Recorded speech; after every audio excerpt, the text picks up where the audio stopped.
Ha arrancado la Superliga Femenina 2022-2023 y hoy os vamos a hablar de 5 puntos a seguir en esta temporada que promete ser apasionante.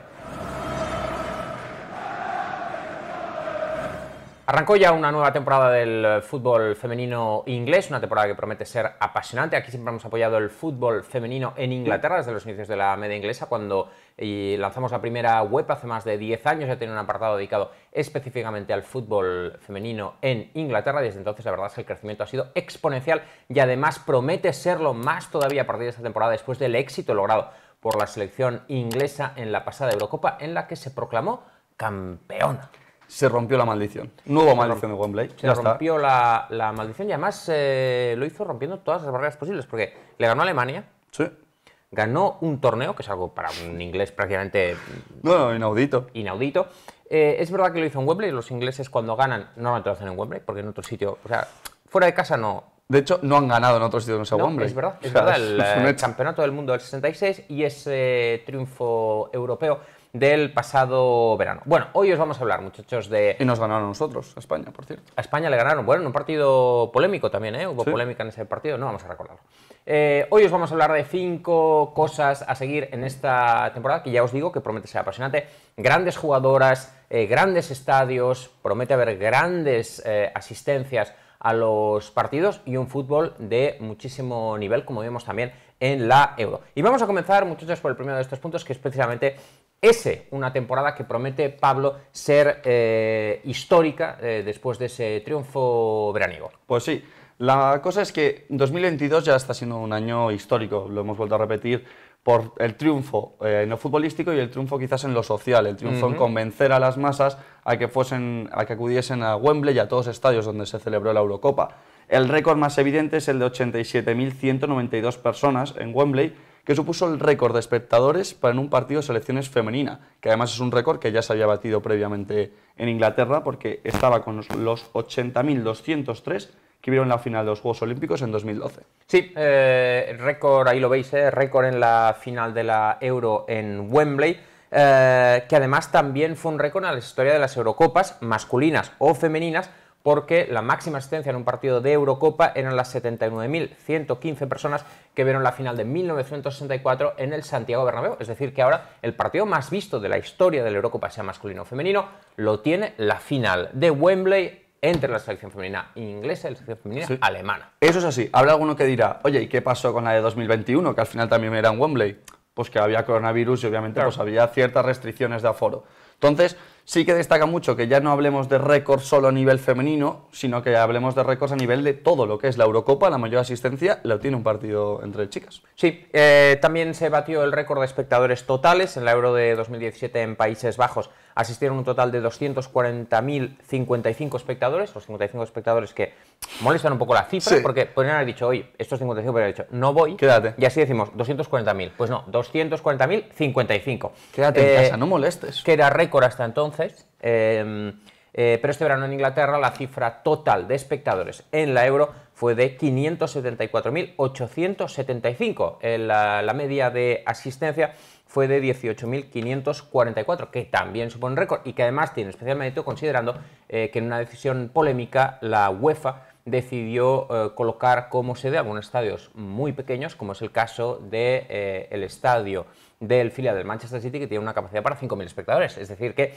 tiene mérito que la media sea 18.000 cuando había algún estadio que tenía una capacidad para 5.000. Incluso, además, otros estadios que sí que ya tienen más nombre y más capacidad, como el Amex o como el del Brentford, pues son estadios que tienen más capacidad que 5.000, pero que no estás jugando en Old Trafford, que quizás si se hubiesen jugado más partidos en Old Trafford, el récord sería más porque se hubiesen seguido llenando los estadios, que es un poco la sensación que nos deja. Se batieron récords en la Euro y prometen batirse récords también esta temporada en la Superliga Femenina. El actual récord en un partido de la Superliga Femenina es de 38.262 espectadores en el Tottenham Hotspur Stadium, en un derbi del norte de Londres ante el Arsenal en noviembre de 2019. Un récord, Pablo, que tiene toda la pinta que va a ser ampliamente superado, incluso en varias ocasiones podría superarse esta temporada. Hombre, en principio el 24 de septiembre o nos han timado o se va a superar. Porque hay dos opciones. Primer récord ya. Toma, primer récord. Porque el Arsenal comunicó la semana pasada que se habían vendido más de 40.000 entradas para el partido que el derbi de Londres otra vez, que se va a jugar contra el Tottenham Hotspur. Por lo tanto, a 24 de septiembre, sí, efectivamente, ya es muy probable que se supere. Veremos a ver a cuánto llega, si lo dejan 45.000, que son un poco las estimaciones, pero luego hay que ver cuántas veces va a ser superado ese récord durante la temporada, porque yo creo que va a ser una temporada que vamos a ver, igual que vivimos en la Eurocopa o con el Camp Nou durante la temporada pasada, que parecía que se hacían récords toda la semana, que esa cifra va a estar fluctuando todo el rato. Y luego, por supuesto, pues habrá varios partidos para los cuales estará todo vendido, pero claro, son estadios pequeños. Es el caso del Manchester City. Ya os comentábamos que el Manchester City juega en ese estadio que tienen anexo al Etihad Stadium y tiene capacidad para 5.000 espectadores. Se va a llenar para el partido. Se iba a llenar porque, esto no lo hemos comentado, la Superliga Femenina no tenía que empezar este fin de semana, tenía que empezar el anterior. Pero ya sabéis que hubo una señora muy mayor que falleció y esto ha provocado que el fin de semana pasado no hubiera fútbol, ¿vale? Ahí ya cada uno que opine lo que quiera. Me ha hecho gracia, pero cuando has dicho hubo, no sabía cómo ibas a continuar. Porque pensaba que iba a ser algo más formal por el fallecimiento. Te voy a decir un secreto, yo tampoco lo sabía. Hubo la movida esta de la reina. En ocasiones yo empiezo a hablar y no sé dónde me va a llevar mis palabras, ¿sabes? En ocasiones te lleva a buenos sitios. Ha salido bien. Y en ocasiones no. Bueno, murió la reina Isabel II, ¿vale? Por si habéis estado en una cueva los últimos 7 días y por lo que sea no os habéis enterado, pues murió la reina Isabel II, que hay que decir que apoyaba mucho también el fútbol femenino, ¿eh? Sí. Aprovecho para decirlo también, que apoyaba mucho el fútbol femenino y digamos que este fallecimiento en esta fecha concreta le ha permitido tener dos buenas noticias, que es ver el triunfo inglés en la Euro el verano pasado y no ver el Mundial de Qatar. Que eso está perfecto. Es decir, que la reina Isabel II ha clavado la fecha. O sea, ha dicho, yo la Euro 22 quiero ver a mis chicas ganar. El Mundial de Qatar, una puta mierda, yo me piro. De hecho, ya tenía impecable la señora. De hecho, ya tenía pensado ya dejarnos el año pasado, con la Euro en 2021. Claro, pero le alargó, claro. Dijeron, Isabel, lo del COVID no va a poder ser. Isa. Claro. Isa. Y dijo, bueno, pues nada, me voy a quedar un año más. La señora lo tenía todo arreglado, ¿eh? Para cascar. Nada. Vuelve. Un respeto a la memoria de Isabel II, ¿vale? Sí.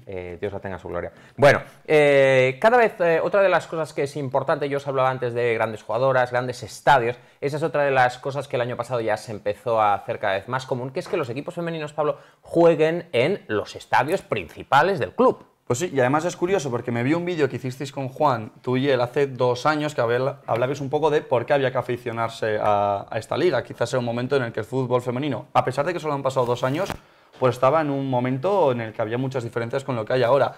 Y destacabais que se jugasen algunos partidos en el campo de los equipos masculinos. Y este año, para empezar, en septiembre, el Arsenal ya ha confirmado 6 partidos en el Emirates, el Chelsea va a empezar la temporada en Stamford Bridge, el Tottenham Hotspur iba a empezar la temporada en su estadio, el Brighton en el Amex. O sea, ya la unión de los dos equipos, de las dos secciones, por así decirlo, es cada vez más evidente y se juegan más partidos en los campos donde realmente podrían jugarse. Muy bien, hay que decir una cosa, muchachos, tengo que explicar una cosa. Hay 5 puntos, ¿vale? Entonces, antes del vídeo, con Pablo hemos decidido cambiar el orden. Pablo, ahora mismo te confieso, estoy totalmente perdido. Yo estoy. O sea, ¿dónde? ¿Hemos acabado el primer punto ya? Hemos acabado el primer punto y podemos ir... No, pero ¿no hay algo del Barça-Wolfsburgo? Ah, sí. ¿Esto no es del primer punto? Sí, es del primer punto, pero... ya que está en el guión os lo digo. Claro. El récord mundial de asistencia en un partido de clubes lo tiene el Barça-Wolfsburgo de la ida de semis de la Champions pasada con 91.648 personas en el Camp Nou. Este récord en el fútbol, en la Superliga, es imposible que se supere, ¿vale? Porque no hay un campo tan grande, pero ese es un récord que podría superarse, en cambio, de nuevo, esta temporada en Europa. Lo había puesto incluso para ti, para que sepas si te surgió la duda. A mí me interesa, a mí estos datos me interesan. Vamos con el punto número 2 y aquí entramos ya en el detalle de los clubes. Comenzamos por la parte alta de la clasificación y el punto 2 es, ¿podrá alguien detener al Chelsea, el rival a batir? Pues sí, es un poco el tema, porque ya si hablamos del City de Guardiola en el fútbol masculino, aquí hay que hablar del Chelsea de Emma Hayes, lo había dicho bien. Muy bien, lo has dicho de 7 formas diferentes, es increíble. Has dicho Hayes. Sí, ¿sabes el problema? Que como ¿Estás hablando en alemán? Sí, Andrés Weiss. Como lo había dicho bien a la primera, cosa que no estoy acostumbrado, claro. He cambiado ya. Tú a ti mismo has dicho, un momento. Sí. Aquí ha pasado algo. Tu cerebro ha dicho... ¿Cómo? ¿Lo he dicho bien? Increíble. Entonces he dicho, no, lo has dicho mal. Mi cerebro también estaba flipando. Lo has dicho perfecto. Emma Hayes. Bueno, el Chelsea, rival a batir. Pues sí, lleva 3 campeones en las 3 últimas ediciones.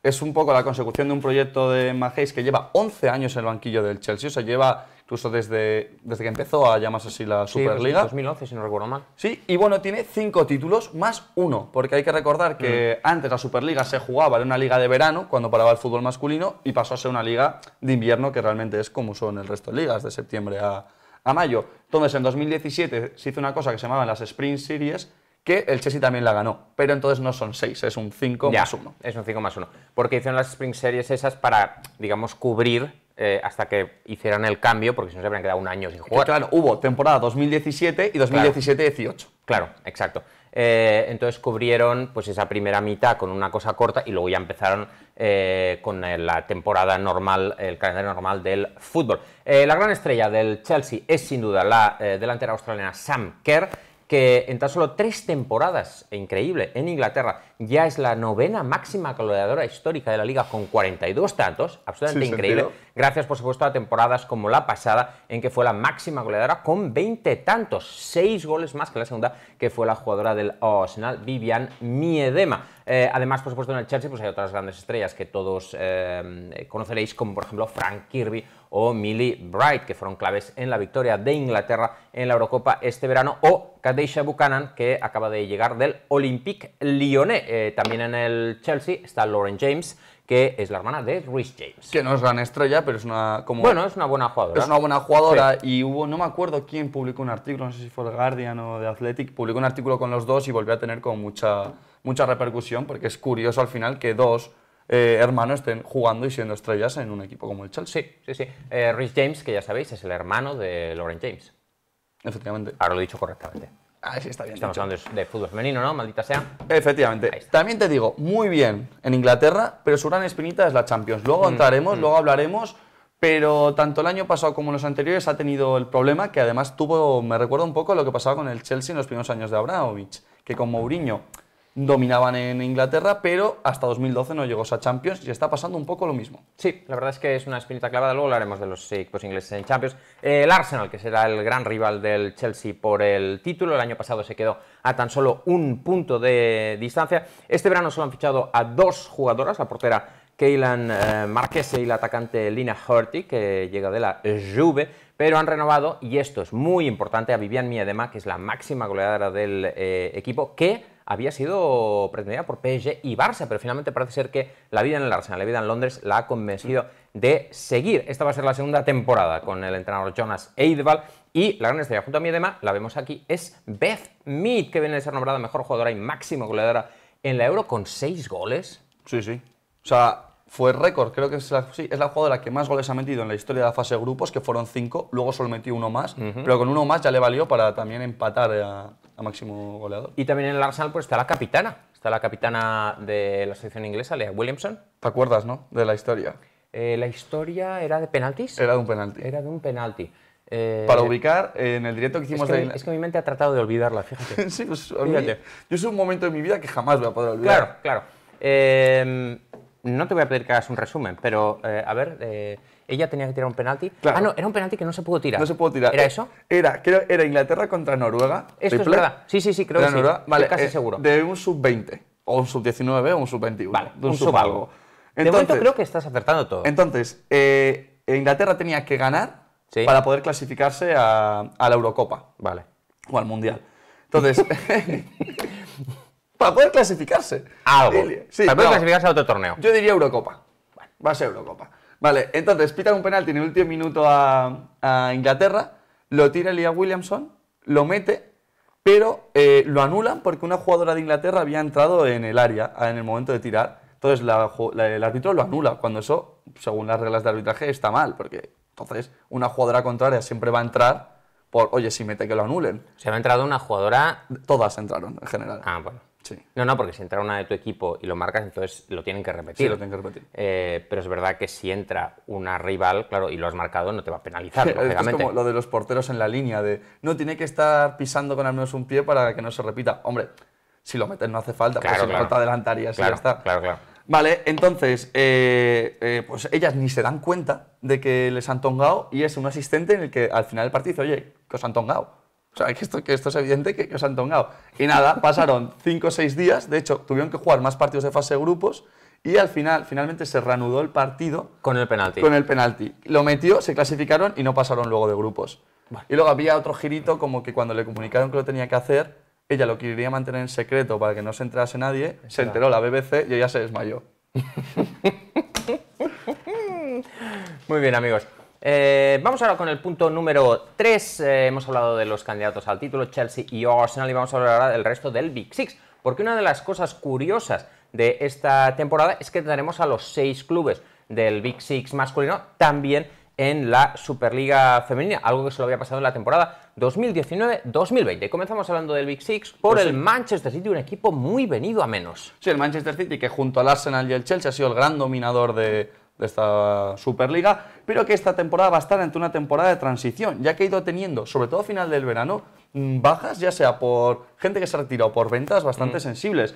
La primera que hay que hablar es que se ha retirado Ellen White. Sí, se ha retirado Ellen White después del triunfo en la Euro, ahí la vemos posando con el trofeo. Ha dejado el fútbol después de este triunfo la veterana y excelente futbolista inglesa. También ha perdido el Manchester City a Lucy Bronze y a Kira Walsh, que se ha convertido en el traspaso más caro de la historia del fútbol femenino, con 400.000 euros que ha pagado el Barça por la futbolista. Además, las dos al Barça. Sí, las dos al Barça. Además, Stenway se ha marchado al Bayern y Carolina Weir al Real Madrid. Claro, que aquí hay un tema. Si vuelves, Ellen White, Lucy Bronze, Keira Walsh y Stanway son 4 jugadoras titularísimas y muy importantes en la selección inglesa que ahora ya no están. O sea, que empezaron casi la Eurocopa o empezaron junio siendo jugadoras del Manchester City con la selección inglesa y ahora todas han ido. Increíble. El Manchester City, que ya ha sido eliminado de la Champions League ante el Real Madrid en esta fase previa, antes de la fase de grupos. Así que primer fracaso ya para el Manchester City esta temporada. Estas jugadoras se han marchado, pero han llegado Leila Wahabi y Laia Alexandri, además de la australiana Mary Fowler, que con 19 años ya es internacional con su país. A pesar de las bajas, sigue conservando a las campeonas de Europa, Lauren Hemp o Chloe Kelly, por lo que, bueno, pues el Manchester City se espera que siga en la zona alta. Claro, eso sería caerte de esos 3 primeros puestos que te dejan entrar en primera ronda de Champions, sería complicado, porque se ha ido gente, pero has fichado bien, has fichado gente que venía a ser titular en el Atlético de Madrid o titular en el Barça y sigues teniendo jugadores muy importantes. Vamos ahora al otro lado de la ciudad, el Manchester United, que está en su 4ª temporada en la Superliga Femenina. Sabéis que el Manchester United fue un club que llegó tarde, se integró tarde en el fútbol femenino, un poco como le pasó al Real Madrid en España. Y el año pasado estuvo a punto de entrar en Champions, algo que todavía no ha conseguido nunca. Se ha quedado siempre a las puertas, pero nunca lo ha logrado. Es en la primera temporada con el entrenador Mark Skinner volvieron a ser cuartas, como los 3 años anteriores, y se ha reforzado bien las Red Devils con los fichajes de Lucía García, 63 goles en 161 partidos como extremo izquierda. No está mal. No está nada mal. No está mal con el Athletic Club de Bilbao. Y a Nikita Parris, que también llega procedente del Arsenal, la futbolista internacional con Inglaterra. Además tiene un poco la pareja suplente de Ella Toone, Alessia Russo de Inglaterra, que además fueron muy importantes a pesar de no formar parte de ese 11 titular, y a Mary Earps, que es la portera de Inglaterra y su portera. Así que es un equipo que lleva los 3 años anteriores intentando romper ese Big Three y que igual este año el que se cae es el City y el que entra es el United. Pues podría ser. Te felicito también por haber esquivado la broma del atún. Lo he pensado, pero estaba pensando... Estaba un poco manida ya. Es que hicimos durante el directo contra España, los últimos 20 minutos solo fueron bromas. Claro, entonces el atún. Claro, el atún. Bueno. La pescadilla del gol, bien, ¿no? Muy bien, la pescadilla del gol. Sí, lo siento. Joder, macho. Bueno, hemos hablado de los 2 candidatos al título, hemos hablado de los 2 equipos de Manchester, vamos a hablar del Tottenham. Un Tottenham que viene de ser 5º, lejos de la lucha por Europa. Eso sí, su mejor posición desde el ascenso, Tottenham, que también había empezado en segunda división, mejor posición desde el ascenso, ya que había sido 7º y 8º en las temporadas anteriores. Han hecho fichajes interesantes como Eli Brasil del Brighton, se llama Brasil de apellido, sí. Eli, Drew Spence del Chelsea y Amy Turner del Orlando Pride. Orlando Pride, Sí, del orgullo de Orlando. El orgullo de Orlando. Y su estrella, Pablo, sin duda, Ashley Neville, la lateral derecho, que, claro, destacaría si no fuera porque tiene a Lucy Bronze por delante, con lo cual la cosa está complicada. Es que es un problema. Un lateral derecho que se llama Neville, ¿Sí? Me suena de algo a mí también. Esto. A mí también. Y que podría destacar más, también te suena. Bueno. Y acabamos con, completando el Big Six con el Liverpool, un Liverpool que vuelve esta temporada a la Superliga femenina después de su descenso a la temporada 19-20. El Liverpool como club que había reducido el apoyo al equipo femenino, que había sido de los equipos grandes del fútbol femenino, y acabó descendiendo. 2 años después han vuelto a la Superliga como primeras de Championship, la segunda división inglesa, y ahí veíamos que participaron en el desfile que se hizo para conmemorar también las victorias del equipo masculino en la Copa Inglesa y en la Copa de la Liga. Que fue un acto además de bonito, simbólico, en el sentido de fuera la misma directiva que les quitó un poco la importancia los años anteriores, se la devolvió, y en un momento pues, que venía de hecho el Liverpool de perder la Champions masculina 3 días antes, las quiso incluir en el desfile. Han tenido un verano interesante porque han fichado a Van de Sanden, que ya jugaba en el Liverpool anteriormente, pero que de Liverpool se fue al Lyon y al Wolfsburgo, los dos equipos junto con el Barça más dominadores de los últimos 3 años, y de hecho ya ha sido campeona 3 veces de la Champions. O sea, no viene de jugar tanto en el Wolfsburgo, pero hace 3 años venía a ser campeón de Europa. Su entrenador, Matt Bird, pues literalmente Matt Barba. Sí, Esto es el Barbas Matías, de Matt. Matías Barba, Volvió a los Reds en 2021 y tiene experiencia en la élite tanto en el West Ham como en el propio Liverpool. Vamos a ver cómo lleva al equipo en esta temporada de regreso a la élite. Pues sí, porque es un poco incógnita, ¿no? Plan, claro, al ser solo 12 es muy fácil quedar bien y quedar mal. O sea, es muy fácil. Ya. Soy sexto, bien. Soy octavo, hombre. Problemas. Problemitas. Bueno, vamos ahora a hablar mientras Pablo Espinosa lanza su bolígrafo al suelo. Una cosa que también me ha sucedido a mí en alguna ocasión, así que no voy a hacer leña del árbol caído. Vamos ahora con el siguiente punto número 4, que es el salto a Europa. Porque, amigos, estamos hablando de la Superliga Femenina, pero también había que incluir en esta previa un poquito de la temporada del fútbol inglés femenino un pequeño apartado sobre las competiciones continentales y en concreto con la Champions League. Porque, amigos, en Europa Nanay. la selección inglesa ha roto una barrera A tope. pero los clubes ingleses se están estrellando contra esa barrera una y otra vez. No son capaces. Ellos siguen pensando que la técnica del cabezazo en el centro va a funcionar. Y no. Y no. Igual han pasado 12 años y es momento de empezar a pensar otro tipo de estrategias. Y es que desde que la Champions pasó a llamarse Champions, o sea, Women's Champions League en 2009, no hay ningún equipo inglés que se haya proclamado campeón. Si nos vamos un poco al pasado, sí que encontramos que la temporada 2006-2007, cuando se llamaba UEFA Women's Cup, sí que la ganó el Arsenal, pero era una competición un poco diferente. Primero, no iban los subcampeones de las ligas principales, que pues siempre van a tener más nivel que un campeón de una liga que esté en el ranking 30, por ejemplo. Las fases de grupos eran como si fuese un campus, o sea, no era durante la temporada, sino que era esta semana se juegan todos partidos, la final era doble partido, o sea, al fin y al cabo era otra competición. El año pasado el Manchester City cayó en fase previa ante el Real Madrid, como le ha sucedido también esta temporada. El Manchester City que no, bueno, pues, ha tropezado de nuevo con la misma piedra. Y solo Chelsea y Arsenal llegaron, por tanto, a la fase de grupos. El Chelsea quedó eliminado con un triple empate a 11 puntos en un grupo con Wolfsburgo y Juventus de Turín. O sea, en un grupo de 4 tienes 11 puntos y te vas a tu casita. No, increíble, increíble. El Arsenal, por su parte, pasó a cuartos, pero ahí le eliminó el Wolfsburgo. Así que el Wolfsburgo pues, fue el verdugo. El verdugo verde. El verdugo verde de los dos equipos ingleses.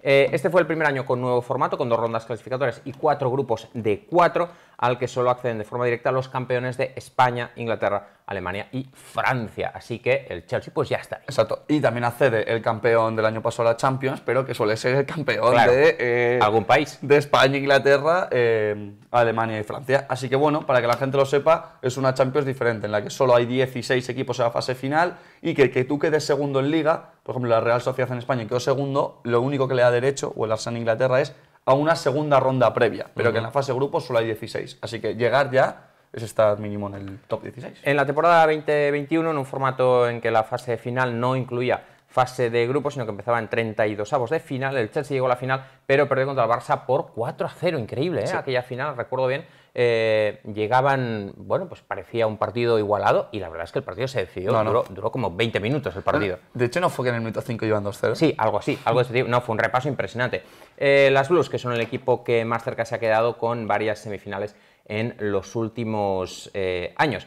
Este año, pues los equipos ingleses tratarán de dar un paso adelante en esta Champions League. El Manchester City, como hemos dicho, ya está fuera en primera ronda. El Arsenal en segunda ronda se enfrentará al Ajax en partidos de ida y vuelta que se jugarán el 20 y 28 de septiembre. A ver si tiene suerte el Arsenal y acompaña, por tanto, en la fase de grupos al Chelsea, que como campeón, pues ya está en esa fase. Hombre, es que en este formato es muy difícil que un equipo de tu país gane, porque al final, o sea, te elimina el City, el Madrid y el Ajax al Liverpool, que es algo normal, y te quedas tú solo. O sea, te queda el Chelsea ahí en plan. El Ajax al Arsenal. El Ajax al Arsenal. Es que estás pensando en la Champions masculina, amigo. ¿Qué ha pasado? El Ajax y el Liverpool. Claro. Ahí está. Sí, muy bien. Vamos ahora con el quinto punto, que tiene que ver con las futbolistas españolas, porque esta será una temporada también de récord en lo que hace referencia al número de futbolistas españolas jugando en la primera división de fútbol inglés. 5 españolas hay. 5 nada menos. Nunca se había llegado a ver tantas jugadoras españolas en Inglaterra. Sorprende, porque en el fútbol masculino ya se da por hecho que los españoles son una nacionalidad con mucha presencia en Inglaterra, que en verdad en porcentaje en el fútbol femenino también, pero obviamente todo va teniendo sus pasos. Este año han fichado Laia Alexandri y Leila Wahabi al City, como hemos comentado, y Lucía García al United, y se unen a Vicky Losada, que estaba en el City, y a Ona Badge, que estaba en el United. Así que ahí las 5 jugadoras están en la misma ciudad, en la ciudad de Manchester. Muy bien, Manchester, amigos, es una ciudad copada por las futbolistas españolas, de lo cual nos congratulamos. Echando un poquito la vista atrás, para hacer un poquito de historia también sobre las jugadoras españolas en la Superliga Femenina, en la temporada 13-14 coincidieron ya 4, Cristina Thorkildsen en el Birmingham City, Laura del Río, Natalia Pavlos y Keka en Bristol Academy. Hasta este año era el año en el que había habido más jugadoras españolas. En la temporada 15-16 hubo 3 que coincidieron en el Arsenal: Vicky Losada, Marta Corredera y Natalia Pavlos, posiblemente en parte debido a que el entrenador en la época era Pedro Martínez Losa. Claro, pero desde ese ascenso de españolas a la liga inglesa había habido un parón, porque desde que se fueron las 3, cada una se fue a otro equipo, por ejemplo Vicky fue al Barça y luego volvió al City, no había llegado nadie. Hasta 2020 que llega Ona Badge al United y Vicky Losada al City. Así que hemos tenido muchos años en que la liga inglesa no había presencia española. Este año pues se espera que todas ellas sean importantes para dos clubes, Manchester United y Manchester City, que como ya hemos comentado lucharán por entrar en Champions League. Les deseamos muchísima suerte a ellas, por supuesto, y a todos los clubes de la Superliga Femenina, que os recomendamos encarecidamente. Un fútbol que ha mejorado exponencialmente, un producto incluso audiovisual cada vez más interesante, con campos más bonitos, con campos llenos, así que una Superliga que seguiremos de cerca a lo largo de esta temporada en la media inglesa. Y que pueden ver además gratis en España, porque sigue estando el FA Play, que es FA Play, ¿no? Creo que sí. Sí, bueno, se puede ver gratis en España a través de la plataforma de la FA. Creo que hay en países como México que cuando lo retransmite la BBC no puedes, pero siempre puedes ver los replays, puedes ver las mejores jugadas, y me parece bastante interesante que a nivel internacional se pueda ver gratis. Y la Champions League que se puede ver gratis en YouTube. Claro. Es decir que, muchachos, en una época en la cual el fútbol es carísimo, que te tienes que suscribir a no sé cuántas plataformas para ver un partido, para ver otro tengo que suscribirme a otro sitio, el fútbol femenino lo podéis disfrutar siempre, así que aprovechad para ver fútbol femenino. Nosotros nos veremos a ver en el próximo vídeo. Suscríbete a la media inglesa y despeja todas tus dudas sobre el fútbol inglés. Tío, el foco, el foco. El foco. Uy, el foco. El foco.